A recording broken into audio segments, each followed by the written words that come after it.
Bien, donc là, on va s'intéresser à un nouvel exercice sur une suspension de Formule 1. Alors, une suspension de Formule 1 est réalisée par deux triangles, en général. Hein. Alors là, on regarde ce qui se passe sur la roue avant gauche. Donc, il y a deux triangles qui relient la roue, enfin la fusée de roue au châssis. Et puis, il y a aussi un amortisseur. Alors, nous, ce qu'on va chercher ici à trouver, donc, c'est à partir de l'action de la route sur la roue, l'effort encaissé par l'amortisseur que j'ai symbolisé ici par un ressort. Ouais, mais attention, c'est plus compliqué que ça, mais c'est pour le schéma. Hein. D'accord. Bon voilà, donc on part de ça. Alors l'action de la route sur la roue, après isolement, application des actions mutuelles, etc. Ça nous donne une action aussi au niveau de la fusée sur le triangle, hein, qui est égale à YK, Y0. Donc une action qu'on va modéliser par un glisseur, donc dont la résultante est collinaire Y0 et le moment nul au point. Voilà, bon, on pourra revenir plus tard sur l'isolement de la roue, etc. Mais là, je vais essayer d'aller vite hein, pour m'intéresser à ce petit problème. Alors, j'enlève ça, hop, et on commence la résolution. Alors, bon, oui, on peut faire un graphe des liaisons rapidement. Donc, graphe des liaisons, donc le châssis. Alors, le châssis, c'est 0, hein, la caisse de la voiture. On va s'intéresser qu'à la partie basse de la suspension, hein, où est en prise l'amortisseur. Donc, le triangle, vous voyez, il est relié au châssis par deux liaisons parallèles, en C et en B. Voilà. Ensuite, 1 est relié à 2 et 2 est relié à 0. Alors attention, c'est pas fini, hein, rappelez-vous. Donc en statique, il faut ajouter toutes les actions extérieures hein, qui parviennent donc sur les qui sont appliquées donc à toutes les pièces du graphe. Donc ici en 1, on a donc l'action de la fusée. Hein. Voilà, dont je viens de parler. Alors il peut aussi y avoir les actions d'apesanteur, hein, les actions à distance. Mais ici, ce n'est pas le cas, puisqu'on néglige l'action d'apesanteur,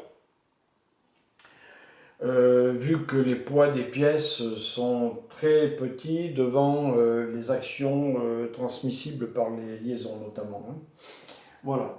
Bon, alors ensuite, deux mots concernant l'ordre d'isolement. Je reviendrai là-dessus aussi. Hein. Donc, d'abord, on va isoler 2. Alors, pourquoi on isole 2 en premier, vous voyez? Donc, à la frontière du 2, on va parvenir deux actions. Ce sont des actions mécaniques transmissibles par des sphériques. Et on sait que les sphériques, les torseurs donc transmissibles par des sphériques, ce sont des torseurs glisseurs, hein, d'accord, avec un moment nul au centre des sphères, d'accord. Voilà. Donc, sachant cela, rappelez-vous, comme on a un solide soumis à deux actions mécaniques modélisées par des glisseurs, hein, les résultantes des glisseurs donc, ont le même support. Ici, la droite de E. On va le démontrer rapidement. Et ça nous permet donc de diminuer le nombre d'inconnus quand on va isoler 2, notamment de l'action mécanique transmissible par 2 sur 1. Et vous allez voir que de 3 inconnus, parce que cette liaison possède 3 inconnus, d'accord, et bien on va passer à une seule inconnue. Donc ensuite ici on n'aura qu'une inconnue à ce niveau-là, hein, une fois qu'on aura isolé 2 et appliqué le PFS. Donc une inconnue là, ensuite donc, si vous voulez, une inconnue là, et puis là donc il y en aura 3 sphériques, 2 ici, sphère cylindre. Donc en tout ça nous fera 6 inconnus. Et comme on est dans l'espace, hein, c'est un problème spatial, et quand on appliquera le PFS à 1, donc théorème de la résultante et théorème du moment, quand on projettera les équations issues de ces deux théorèmes sur la base x0, y0, on aura donc 3 équations scalaires par théorème, donc en tout 6 équations pour 6 inconnus, Ce qui nous permettra donc de mettre en relation l'effort ici en A, qui lui est connu, hein, c'est une donnée de l'énoncé qui est directement liée, donc, comme je vous l'ai dit tout à l'heure, à l'action de la route sur la roue, avec donc l'action sur l'amortisseur. Voilà bon pour la démarche. Donc d'abord, on isole les solides soumis à l'action soumis à deux actions mécaniques modélisées par des glisseurs. Voilà, c'est pour faire diminuer le nombre d'inconnus, puis ensuite on passe au reste. Bon, allez, je me dépêche maintenant. Ça, je le rappellerai. Donc maintenant, on isole.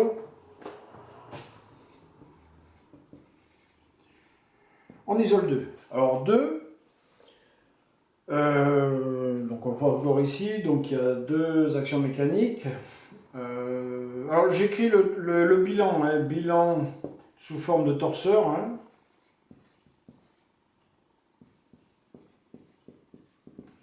Voilà, donc torseur donc de 0 sur 2 égale. Donc celui-là j'écris au point E. Donc moment nul. Et la résultante donc possède trois composantes non nulles, a priori.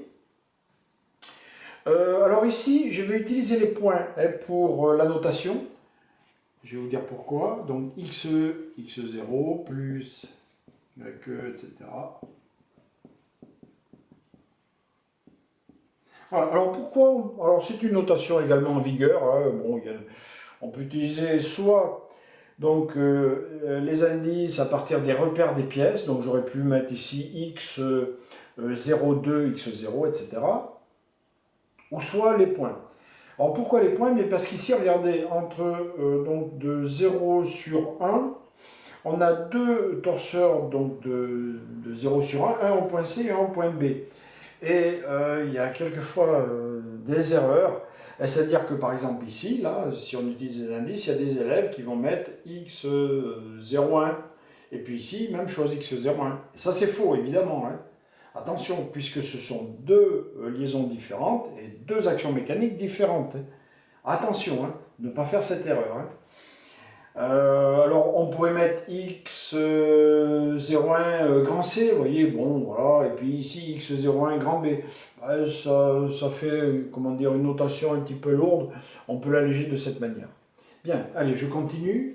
Donc torseur de 1 sur 2, ensuite, égale, alors ici, donc on est maintenant au point D, une sphérique.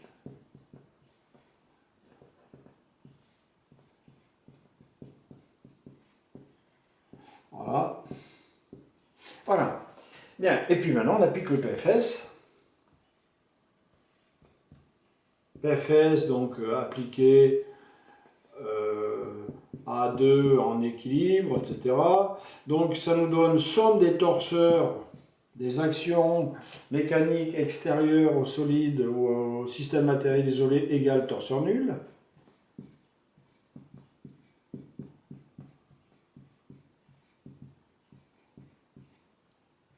Et donc de là découlent deux théorèmes, théorème de la résultante et théorème du moment. Résultant. Voilà, donc pour la résultante, alors je garde les vecteurs, vous allez voir pourquoi. Donc R de 0 sur 2 plus R de 1 sur 2 égale vecteur nul. Et puis les moments, alors je choisis l'un des deux points. Hein. Il faut écrire évidemment tous les torseurs au même point, pourquoi pas le point E. Alors ça fait moment nœud de 0 sur 2 plus moment nœud de 1 sur 2 égale vecteur nul. Bon, alors maintenant je calcule. Alors moment nœud de 0 sur 2 il est nul. Et puis le moment nœud de 1 sur 2, ça va être le moment D qui est nul, plus la résultante. Résultante donc de 1 sur 2, vectoriel DE, égale vecteur nul. Bon, mais ça, alors là, on a deux équations. Donc, 1 nous indique que R02 et R12 sont collinaires.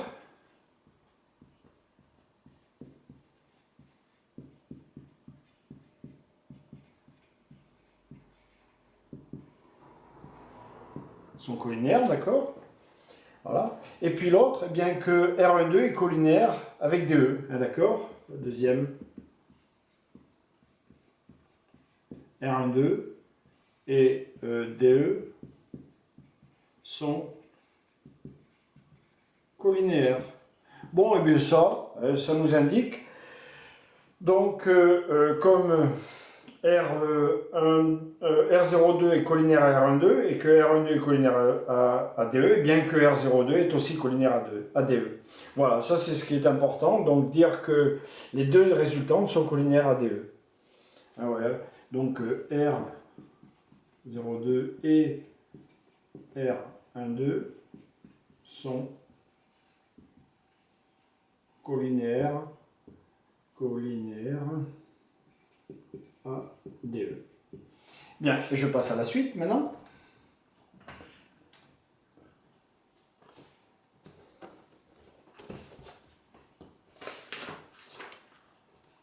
Je vais avoir assez de temps.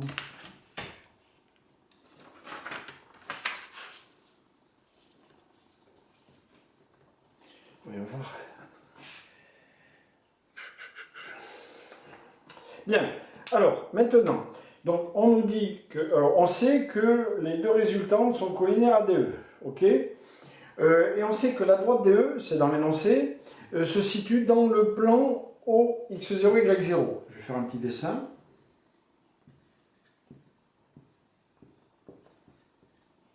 Voilà, la droite elle est comme ceci, donc là il y a le point D, là il y a le point E un peu plus haut, puis là il y a l'angle alpha qu'on trouve ici. Voilà. Les deux résultantes, donc, sont collinaires à DE. Alors, bon, quand l'action telle que je vous la représente sur le document est dirigée vers le haut, là, de la fusée sur 1, eh bien, ici, l'amortisseur 2, il est comprimé. Hein, puis dans le cas contraire, il serait tendu. Bon, mais là, il est comprimé, ça veut dire que les actions en D et en E, vous voyez, sont dirigées comme ceci. Voilà. Voilà. D'accord? Alors ça, c'est les résultantes. Donc ici, de 0 sur 2. C'est un 2. Et puis là, la résultante de 1 sur 2. Donc on retrouve l'angle alpha ici.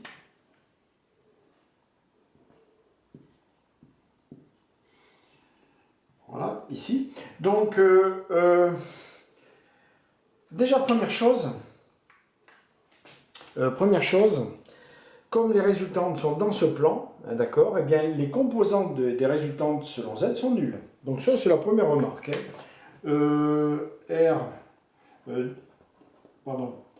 DE dans le plan OX0,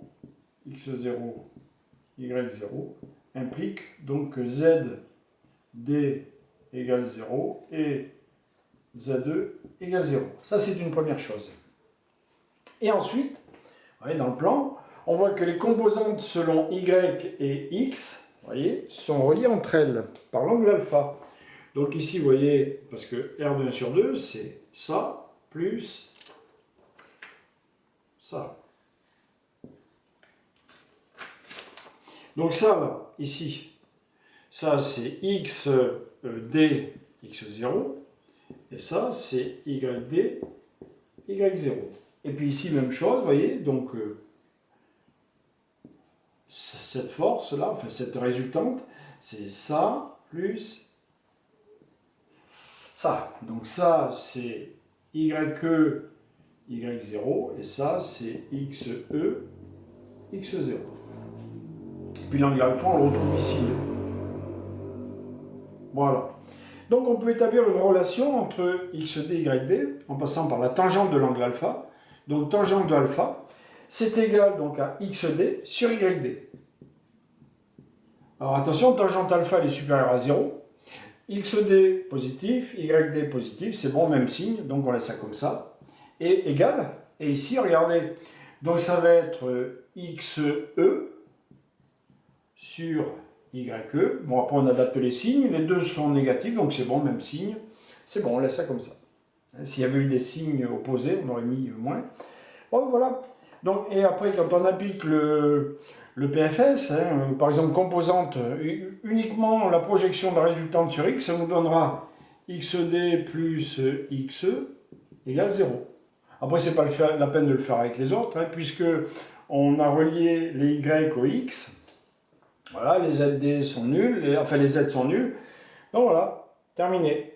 Et puis nous, ensuite, quand on va passer à l'isolement de 1, en fait, on prendra l'action mutuelle, d'accord, donc de 1 sur 2, donc celle de 2 sur 1, à partir de ça.